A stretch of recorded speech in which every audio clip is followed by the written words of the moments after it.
ඉතින් වෙනදා වගේම අදත් ඔයගොල්ලෝ ඔක්කොමම ආදරයෙන් මගේ YouTube channel එකට පිළිගන්නවා. ඉතින් හැමෝටම පොදු කාරණාවක් ගැන තමයි අද මම කතා කරන්න යන්නේ. හැමෝටම කිව්වට බහුතරයක්ට පොදු කාරණාවක්. ඒ බහුතරය ඇතුලේ මමත් ඉන්නවා. ඉතින් අද මම කතා කරන්න බලාපොරොත්තු වෙන්නේ explosive behavior. එහෙමත් නැත්නම් අධික කෝපය කියන මාතෘකාව ගැන.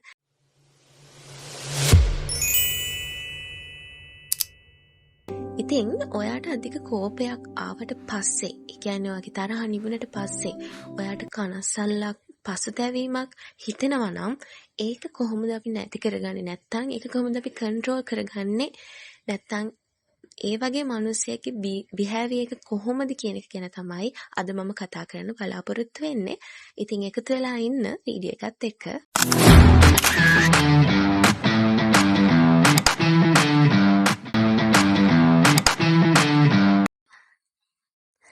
සමහර මිනිස්සු පැය ගාණක් හොඳින් hina වෙලා කතා කර කර ඉඳලා එකපාර පුපුරලා යනවා. ඒක වෙන්නේ චූටි වචනයකට, පොඩි වැරැද්දකට, නැත්නම් රිප්ලයි එකක් ලේට් වුණාම වගේ පුංචි දෙයකට වෙන්න පුළුවන්.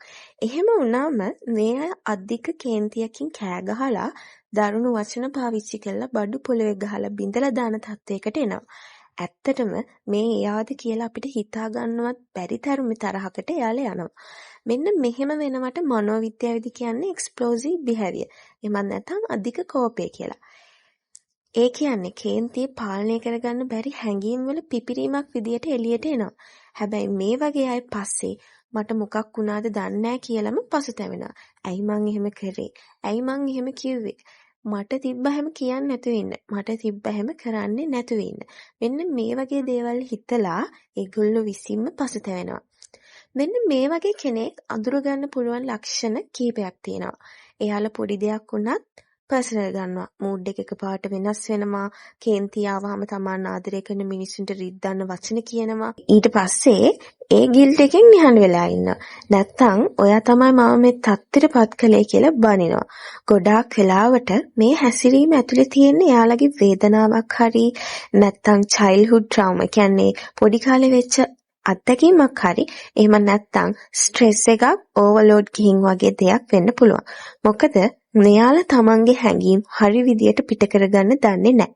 ඒ නිසා මෙහෙම අයට රිලේෂන්ෂිප්ස් දිගටම තියාගන්න අමාරු වෙනවා. මිනිස්සු ටික ටික මෙයාලගෙන් ඈත් වෙනවා. ඔෆිස් එකේ තත්ත්වේ නැති වෙනවා. පස්සේ යාටම දැනෙන්න පටන් ගන්නවා මාව කවුරුත් තේරුම් ගන්නේ නැහැ කියලා. ඒත් ඇත්තටම මිනිස්සු බය වෙලා ඉන්නේ ඊළඟට මෙයා මොනව කරයිද කියලා. ඉතින් ඔයා මෙහෙම කෙනෙක් නම් ඔයා නැත්තම් ඔයා දන්න කෙනෙක් නම් මෙහෙම මතක තියාගන්න ඔයාගේ හැම කේන්තියක් ඇතුළෙම තියෙන්නේ ලොකු වේදනාවක්. සමහර අය කෑ ගහන්නේ තරහට නෙවෙයි. එයාලා ඇතුළේ තියෙන නොසන්සුන්තාව පාලනය කරගන්න බැරි පීඩනය වැඩි නිසා. ඒ නිසා explosive behavior කියන්නේ නරක මිනිස්සෙක් කියන එක නෙවෙයි. ඒ කියන්නේ හීල් නොවුණු තුවාල එකක්. තවම එයා කතා කරනවා කියන එක විතරයි. ඔයාට හොඳ උපදේශනයකට යොමු වෙලා මේ තත්ත්වෙන් ඉක්මනට එළියට එන්න පුළුවන් කියලා මතක තියාගන්න. ඉතින් explosive behavior එහෙමත් නැත්නම් අධික කෝපය කියන්නේ සරලව කියනවා නම් explosive behavior කියන්නේ පුද්ගලයෙක්ට තමන්ගේ කෝපය හෝ හැඟීම් පාලනය කරගන්න බැරුව හදිස්සියෙම ඉතා දැඩි ප්‍රතිචාර දක්වන එකට. ඉතින් උදාහරණයක් ලෙස පොඩි වරදකටත් හයියෙන් කෑ ගහනවා. මං ඉස්සෙල්ලා කිව්වා වගේ බඩු විසි කරනවා, අපහාස කරනවා, තර්ජනය කරනවා. පස්සේ එයා ගැනම පසුතැවෙනවා. ඉතින් මේක ඇති වෙන්න තියෙන හේතු කිහිපයක් තියෙනවා. ඉතින් දිගු කාලීන මානසික ආතතිය කියන්නේ ස්ට්‍රෙස් එක. නැත්තම් ඇන්සයිටි, නැත්තම් කනස්සල්ල, නැත්තම් ડિප්‍රෙෂන්, කුඩා කාලයේ අත්දැකීම්, නිදාගැනීමේ අඩුව, මත්පැන් හෝ මත්ද්‍රව්‍ය භාවිතය, සමහර මානසික සෞඛ්‍ය තත්ත්වයන් මේ එක්ස්ප්ලෝසිව් බිහේවියර් කියන එකට හේතු වෙන්න පුළුවන්. ඉතින් මේ වගේ අයගේ ලක්ෂණ තමයි ඉතා ඉක්මනින් කේන්ති යනවා, කෝපය පාලනය කරගන්න අමාරුයි, පසුව තමන් කළ දේ ගැන පසුතැවෙනවා, සම්බන්ධතා රහ රැකියාවට බලපෑම ඇති වෙනවා. මෙන්න මේ වගේ ලක්ෂණ වලින් මේ පුද්ගලයන්ව හඳුනා ගන්න ලේසියි.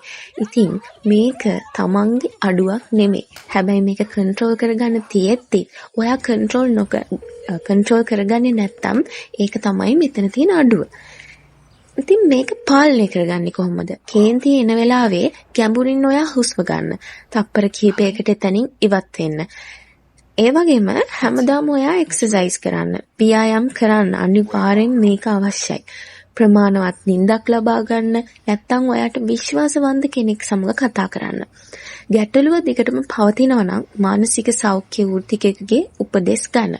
ඉතින් ඔයාලට දෙන්න තියෙන අවසාන පණිවිඩය තමයි කෝපය කියන්නේ සාමාන්‍ය හැඟීමක්. නමුත් ඒ කෝපය අපේ ජීවිතේ, පවුල, යාළුවන් සහ රැකියාවට හානි කරන මට්ටමට ගියොත් ඒ ගැන අවධානය යොමු කිරීම වැදගත්. ඔයාටත් මේ වගේ අත්දැකීම් තියෙනවා නම් ඔබ තනි වෙලා නෙමෙයි. නිවැරදි උපකාර සහ පුරුදු මගින් මේ தත්ත්වය පාලනය කරගන්න පුළුවන්.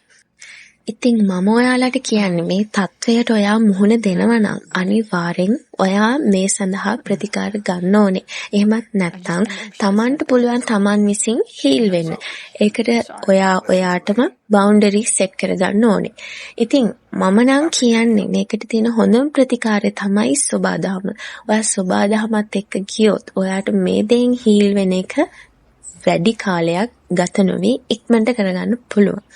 ඉතින් මේක අධික වශයෙන් තියෙන කෙනෙකුට මට දෙන්න පුළුවන් උත්තරේ තමයි ඔයාදම ප්‍රතිකාරය යොමු වෙන්නේ. නැත්තම් මේකෙන් ඔයාටම තමයි ඩැමේජ් එකක් වෙන්නේ. මොකද සමහර අයට මේ නිසා විවිධ අසනීප වලට මුහුණ දෙන්න වෙනවා. ඉතින් ඕගොල්ලොත් අදම නැත්තම් ඔයාට හරි ඔයාගේ ළඟම කෙනෙක්ට හරි මෙහෙම වෙනවා නම් ප්‍රතිකාර වලට යොමු කරන්න දෙපාරක් හිතන්න එපා. ඉතින් සමහර වෙලාවට අපි නිහඬව ඉද්දි ගොඩාක් ප්‍රශ්න වලට උත්තර හම්බෙනවා. ඉතින් ඔයාට කෝපයක්, අධික කේන්තියක් ආවම ඉක්මනට ඒකට රියැක්ට් කරන්න එපා. ක්ෂණික තීරණ ගන්න එපා. ඔයා පොඩ්ඩක් නිහඬ වෙලා බලන්න. එතකොට ඔයාට තේරෙනවා අර ඔයා කලින් හිතුවේ ඇයි මං එහෙම කරේ, ඇයි මං එහෙම කිව්වේ කියන එකෙන් ගොඩාක් දුරට මිදෙන්න පුළුවන් අවස්ථාවක් තියෙන. ඉතින් සමහර වෙලාවට අපිට ගොඩාක් ආදරය කරන අයට අපි රිද්දනවා. ඉතින් ආයෙ එහෙම වෙන්න තියන්න එපා. තමන්ගේ ජීවිතය ගැන පසුතැවෙන්න එපා. ඉදිරියට යන්න වාට ලස්සන ගමනක් හම්බෙයි මේ දේ නැති කරගත්තොත්. ඔයාගේ මනසත් සුවෙන්, අනිත් අයත් සුවෙන්. ඉතින් ආයෙත් මේ වගේ වීඩියෝ එකකින් හම්බෙමු. හැමෝටම සුබ දවසක්. Thank you very much.